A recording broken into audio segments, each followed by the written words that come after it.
Hey y'all, so this is the second part of line of best fit, and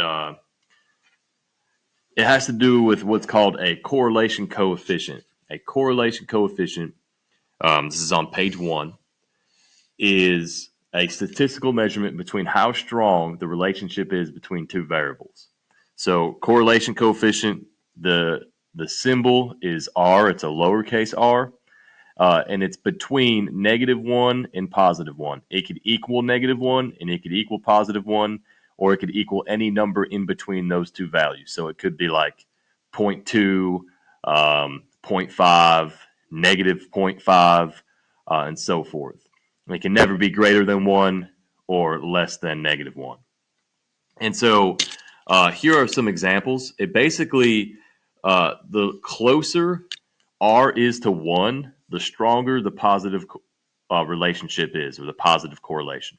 The closer R is to -1, the stronger the negative relationship is between the two variables. So, for example, um, if you look at this first one, it gives you a correlation coefficient value. It says R is 0.7, which means it's a pretty strong positive correlation because it's relatively strong. I mean, zero point 0.7 is pretty close um, to 1. So basically, the tighter the points are, the closer the points are together, the stronger the relationship. And you could see the difference how R is zero point 0.3. Like, yes, the points are going in the general positive direction, but because the points are pretty spread out, we would say it's a positive relationship, but it's a weak positive correlation. And then the R value, zero point 0.3 would make sense for this graph because, it's positive, but it's the dots or the points, the data points are not really close together. And then you could see this example where you really can't tell if it's positive or negative. So this one is no correlation. It's not positive, it's not negative. So anytime R equals 0, that is the same thing as saying there's no correlation. You could tell that they're just all spread out. You can't tell if it's positive or negative. And the same is true for the negatives. So you could have strong negative, weak negative, or no correlation. So if R is negative zero point 0.7, they're going down and they're relatively close together. We would say this is a strong negative correlation. And then this one would be a weak negative correlation. And then again, R equals 0. Anytime R equals 0, it's no correlation.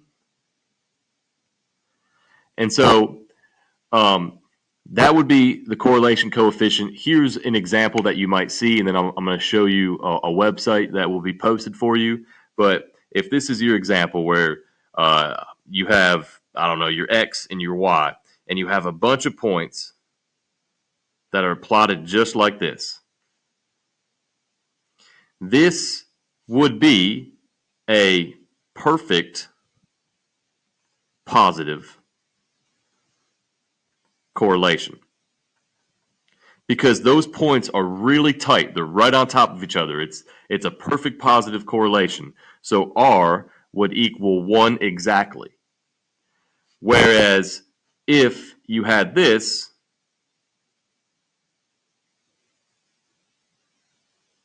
these points here are really tight together, but it's not a perfect.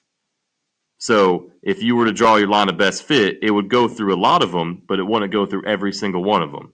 Where here, when you draw your line of best fit, it goes through every single point.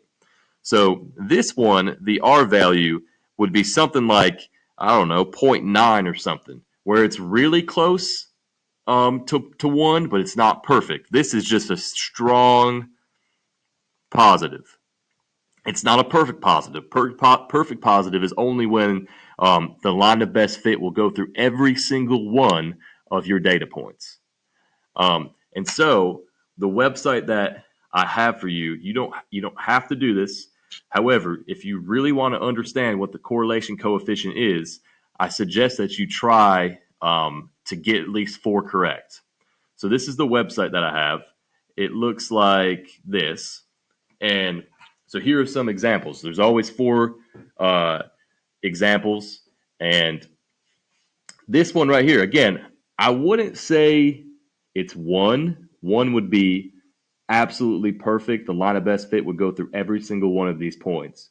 So I would say, 0.79, the R value. The R value is really close to 1, but I wouldn't say it's perfect.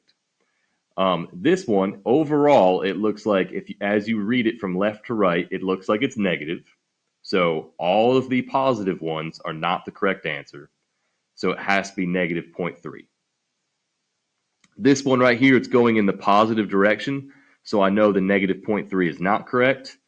And then I know it's not 1. 1 would be, again, every single point would go through the line of best fit. And if I, kind of hover my mouse over this, the line of best fit, it would go through a lot of the points, but not every single one of them.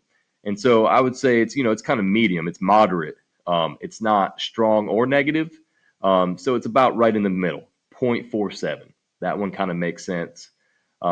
This one is more spread out than the last question that we did.